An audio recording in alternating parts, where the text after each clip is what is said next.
The legend tells that a girl and a boy fell in love in Asian roofs during a sunny day when the leaves were waving softly at the tips of the branches and the flowers were releasing an exquisite fragrance everywhere.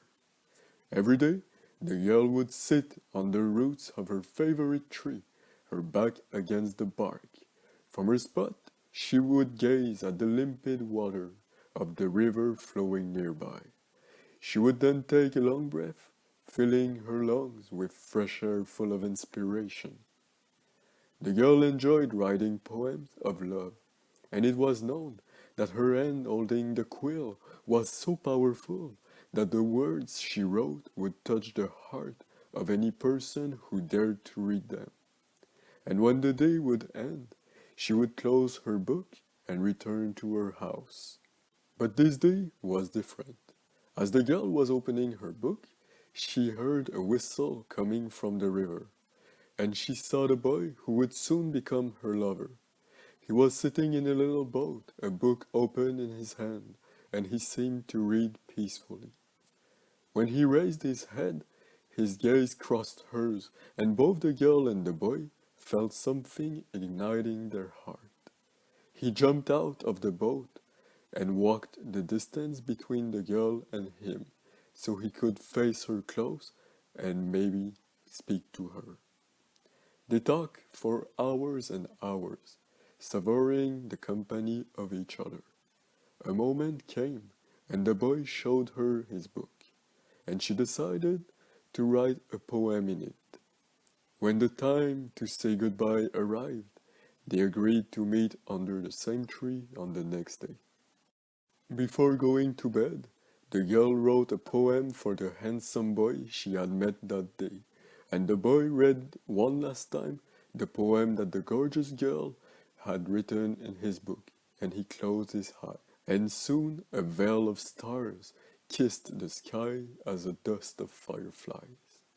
The morning came, and the sun was shining through the leaves of the special tree.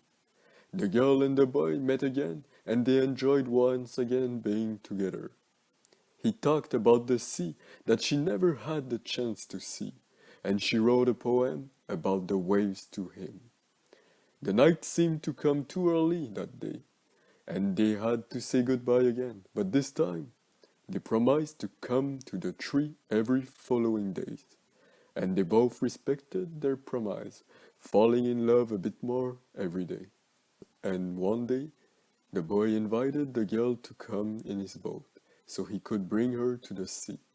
On their way, he showed her a small lake in a quiet cave and a little island with the shape of a sea turtle. They reached the sea and rested on the beach until the sun went down. They cuddled and watched the moon rising slowly. At one point, they felt so good that they both fell asleep. They woke up the day after on the warm sand of the beach, their clothes impregnated with the smell of the sea, and hurried up to return to the tree. When they got there, the girl saw her father waiting under the tree, with anger shining in his eyes. She tried to explain everything, but her paternal would not listen. He grabbed the boy by the collar and pushed him against the trunk of the tree. The head of the boy hit the bark too hard.